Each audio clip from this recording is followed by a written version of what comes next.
elegante, educada e dizia buscar o amor verdadeiro. Mas por trás desse sorriso gentil, escondia-se uma das assassinas mais frias da história do Japão moderno. Conheça a história de Kanae Kijima, a mulher que seduziu, manipulou e matou homens que buscavam afeto. E tudo em nome do dinheiro. Hoje no canal, conheça detalhes de um dos casos mais perturbadores do país do sol nascente. Quer saber mais? Então vem comigo mergulhar nessa história! Kanae Kijima, nascida em 27 de novembro de 1974 em Sapporo, no Japão. Filha de uma família de classe média, onde o pai era professor universitário e a mãe professora de piano. Ela era a filha mais velha de 5 irmãos. A Kanae teve uma boa educação, estudou em bons colégios, ela era até considerada uma menina muito inteligente. Ela inclusive chegou a ingressar no curso de economia em uma universidade renomada no Japão, mas acabou não concluindo o curso. Já na adolescência, a Kanae começou a apresentar um comportamento interesseiro, ambicioso e frio por muitas vezes. Foi na adolescência que ela conheceu um homem 20 anos mais velho do que ela e iniciou um relacionamento. Junto com esse homem, ela teria aplicado um golpe num valor milionário na moeda japonesa que é o iene. Ele alegou em defesa dele que a ideia foi dela, inclusive. Mas o fato é que ele foi preso e ela seguiu solta e continuou aplicando alguns golpes. E como que funcionavam esses golpes que a Kanae aplicava? Ela se inscrevia naqueles sites de relacionamento. Isso está se passando no começo dos anos 2000. Então, vamos lembrar um pouquinho como que era a era digital? Era naquela época que a gente entrava naqueles chats lá de bate-papo para conhecer as pessoas? Pois bem, eram nesses lugares que ela ia. E ela se apresentava como uma mulher rica, muito inteligente, de muito bom gosto, e dizia que ela era especialista na cerimônia do chá. E aqui vai uma pausa para explicar para vocês o que é esse ritual do chá japonês e como isso era usado a favor dela nos golpes.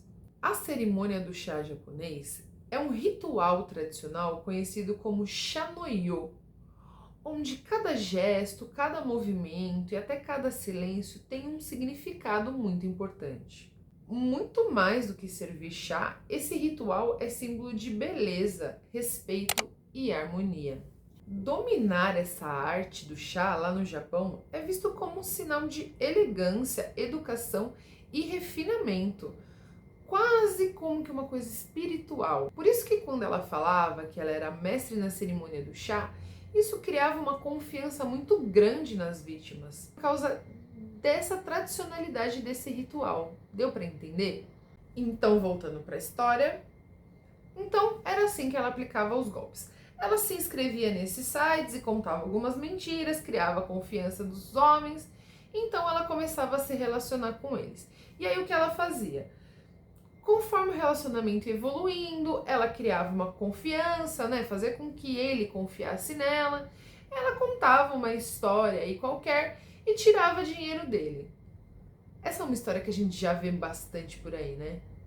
E quando ela não conseguia mais extorquir esses dinheiro deles, ela simplesmente bloqueava eles em todas as redes, de todas as formas, e partia para a próxima vítima. E ela aplicou esses golpes por muito tempo. O que é sabido é que entre 2003 e 2006 os crimes cessaram. Não sei precisar o motivo, mas não se tem nenhum relato dentro desse período que ela tenha cometido algum outro crime. Bom, ela volta à ativa em 2007 e volta a aplicar alguns golpes, mas ela não parou apenas nos golpes, né? O crime evoluiu e aí agora ela começou a matar. A primeira vítima a ser encontrada morta foi Takao Tereda, de 56 anos, um empresário. Ele ficou sem aparecer vários dias no escritório, então um colega de trabalho foi procurá-lo na casa dele. Chegando lá, ele já encontrou o corpo no estado de decomposição bem avançado. A casa dele estava toda fechada, todas as janelas bem fechadas e alguns bloquinhos de carvão queimado. O inquérito foi instaurado e a investigação foi concluída como suicídio. Esses bloquinhos de carvão seriam como se fossem aqueles carvãozinhos que é usado para acender narguile, só que diferentes, têm uma durabilidade maior. E lá no Japão, esses bloquinhos de carvão, eles são usados tanto para purificar água como para grelhar carnes, porque fica com um sabor meio defumado. Então é comum esses bloquinhos, né, existirem dentro da casa das pessoas. Então a polícia concluiu que ele morreu de inalação de monóxido de carbono, produzido pela queima desses bloquinhos de carvão. E essa forma de suicídio no Japão também é uma forma comum de suicídio. Por esse motivo que a polícia não desconfiou e achou que era suicídio, né? Como que acontece essa morte por inalação de monóxido de carbono? O monóxido de carbono, ele é um gás que não tem cor e não tem cheiro. Então ele é muito difícil de identificar quando está no ar, né? E o que acontece? Alguns materiais, quando entram em contato com o fogo que queimam, eles produzem esse monóxido de carbono. Como, por exemplo, queima de combustível, queima de carvão ou de madeira. Então, conforme vai queimando, vai liberando monóxido de carbono. A pessoa vai inalando aquilo e a pessoa dorme, né? Ela vai ficando sonolenta e acaba dormindo. E como continua inalando isso, aos poucos ela vai parando de respirar e acaba morrendo. É assim que funciona a morte por monóxido de carbono. A segunda vítima foi um homem chamado Kenzo Ando, de 80 anos. E esse já era um velho conhecido da Kanae.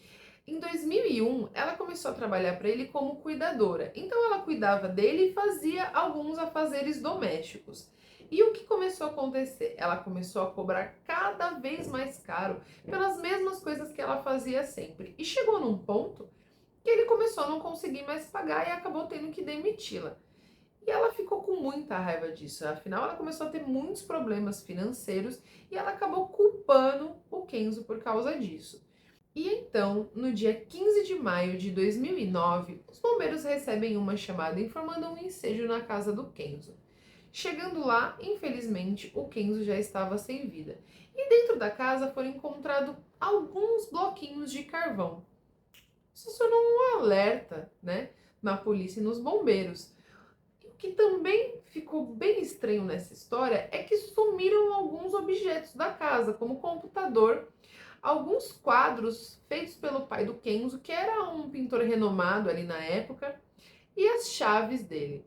A polícia achou tudo isso muito estranho, mas também, a princípio, não conseguiu provar nada. E a terceira vítima dela foi um homem chamado Yoshiyuki Oide, de 41 anos. Ele a conheceu apenas 24 horas antes de morrer. E logo que a conheceu, ele postou no site pessoal dele dizendo que havia encontrado uma mulher maravilhosa, que era o amor da vida dele e que com certeza eles se casariam e que por causa disso ele pararia de postar nas redes sociais. Estranho, né? Pois bem, no dia 6 de agosto de 2009, ele foi encontrado dentro do carro sem vida. O carro estava ligado e dentro do carro, em cima do banco, havia alguns bloquinhos de carvão queimado. E a polícia achou tudo muito esquisito, porque nada daquela cena parecia que tivesse sido um suicídio. Os bloquinhos estavam queimados, porém dentro do carro não havia nenhum isqueiro, nenhum fósforo, nada que pudesse ter acendido aqueles bloquinhos. Uma outra questão que também não havia nenhum bilhete ali de suicídio. A gente sabe que nesses casos sempre há um bilhete, né? Sempre tem alguma coisa ali de despedida. E também não havia nada. E a polícia achou muito estranho. A essa altura aí, a polícia já estava ligada na Kanae, né? Já estava investigando ela. E quando o Yoshiyuki apareceu morto, eles foram investigar a vítima e descobriram que após a morte dele, a Kanae havia feito uma transferência de dinheiro da conta dele para ela. E aí a polícia então teve certeza que ela tinha alguma coisa a ver, porque a polícia começou a ligar os pontos. Essas três mortes tinham algumas coisas em comum, né? Os bloquinhos de carvão e o fato de que nas três mortes ela havia feito transferências da conta deles para ela, depois deles já mortos. Então, no dia 3 de novembro de 2009, foi feita uma busca na casa da Kanae. E lá, a polícia encontrou alguns remédios para dormir, com receita de 10 médicos diferentes. E a polícia achou muito estranho. E a polícia também encontrou lá muitos bloquinhos de carvão. Não demorou muito, né? A polícia ligou os fatos, solicitou a necropsia dos 3 corpos. E aonde veio o resultado que os 3 homens tinham sido drogados antes de morrer. Então o que ela fazia? Ela dava essa medicação para eles ficavam mais moles, não iam lutar tanto, e aí ela acabava acendendo esses bloquinhos de carvão e ia embora. E largava eles lá à própria sorte. Essa era a forma de matar da Canaê. Então ela drogava as vítimas e depois acendia os bloquinhos de carvão e deixava eles lá. Muito triste, né? Bom, a Canaê acabou sendo presa, mas ela foi presa a princípio também por outros golpes que ela estava aplicando. E ela acabou aguardando um julgamento presa. Um detalhe, outras 4 mortes foram registradas da mesma forma que essas 3. Porém, a polícia não conseguiu encontrar provas que ligassem a Canaê diretamente a esses crimes. Então ela foi para julgamento. E o advogado de defesa dela alegou que tanto o Takao quanto o Yoshiyuki tinham se suicidado após a Kanae terminar o relacionamento com eles.